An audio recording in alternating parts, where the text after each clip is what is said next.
name is Chris Jaramillo, and I'm from LA, Lower Albuquerque.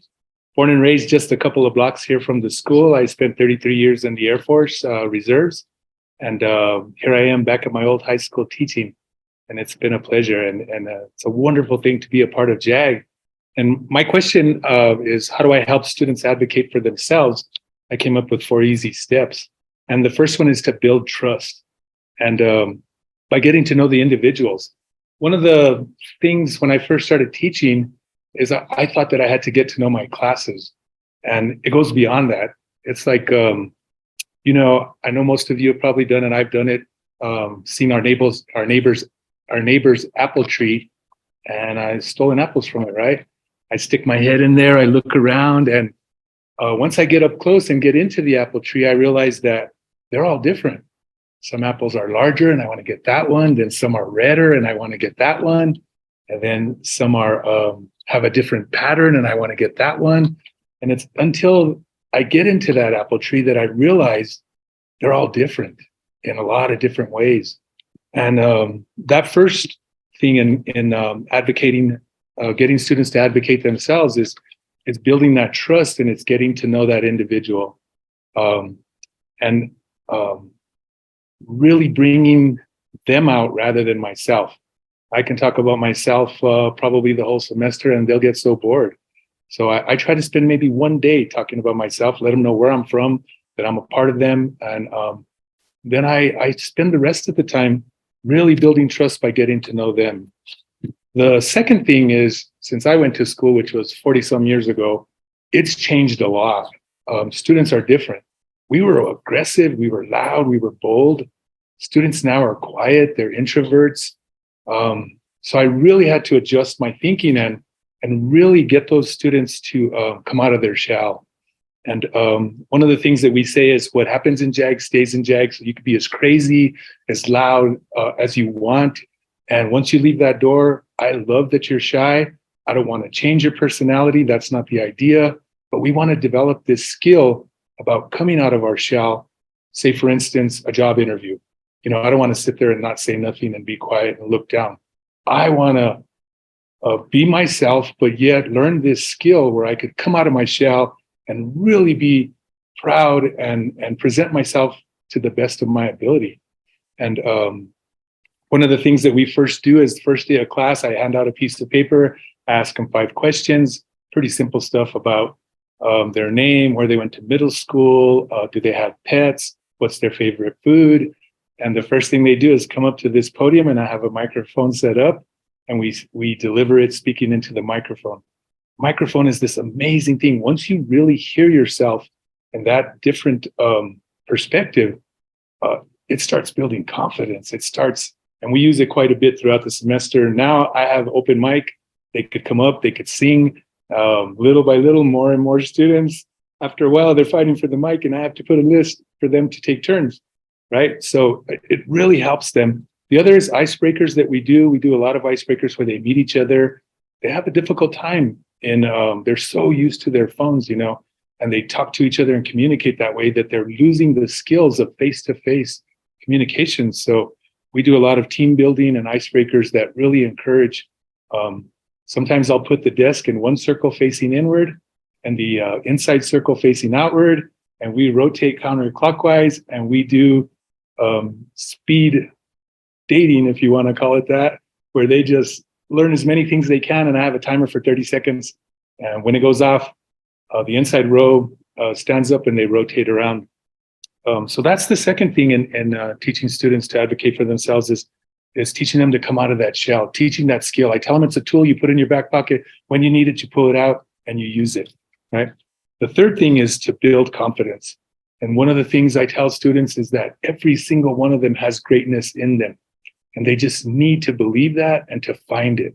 It could be an artist, it could be vocals, it could be with computers, it could be all these different types of skills that are out there, and it's endless. And so building that confidence. The fourth thing is to tell them and show them how to exploit 3 things that we talk about a lot: talents, interests, and passions. And I tell them that you have to have one of those things with something that you're going to think about for your future on what you want to do. So I give them an example, who's going to take a job if they don't like it, right? So I'm going to pick something that I like. So that's an interest. And then you may have a talent in it, or you may have a passion for it. The other question is, who's going to study something in college if they don't like it? It's the same thing. You probably find yourself going into a path on one of those three things: a talent, an interest, or a passion. And then we start exploring those things, whether it's a talent, whether it's an interest, whether it's a passion. We bring in guest speakers. We start talking about, we had a professional female boxer who 8 years old saw Mike Tyson fight. And she said, I want to be a boxer. And her dad had her in pageants to be a princess her whole life. And she talks about how one day, after watching a boxing match in secret, she was shadow boxing in her room against the window, and she broke the window. And both her parents came running in. What the heck's going on? And she had to fess up that she was shadow boxing. And her dad finally said, okay, look, we're going to go to the gym, but you're going to be the only girl, right? And she became a professional boxer. And Holly Holmes has the best boxing record, professional boxing record in history. She has 12 wins, 1 loss, 1 tie.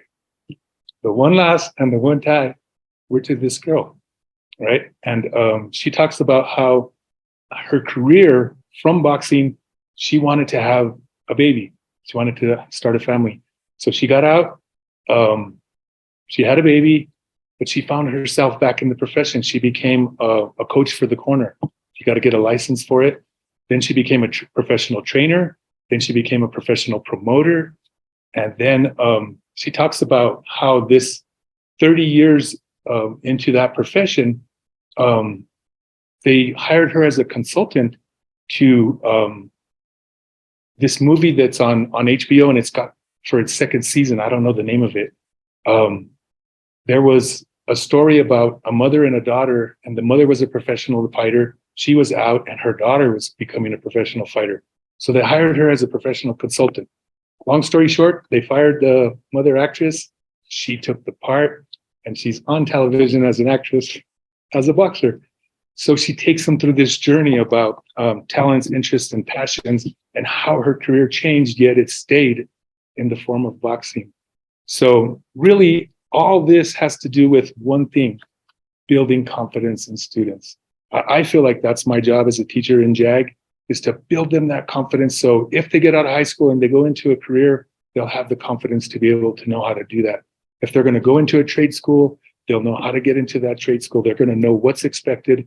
If they're going to go into 4 years of college, to know how I do that path. One good example is a nurse. There's 4 tiers in nurse. There's a technician. You could get it in 9 months at Pima College. It's a certificate, and you can't be a nurse tech without it. Then there's the 2-year RN. There's the 4-year degree, and then there's the 6-year LPN. So any of my students who want to become a nurse, now they know the 4 stages, from a trade school all the way to a master's in nursing. And I certainly let them know. And we have a guest speaker coming in this year who is an LPN, and she's from this area, and she's going to explain to them how she went from one to the other. She didn't even take no time off from one degree to another. She had no experience as a nurse, and here she was already an LPN.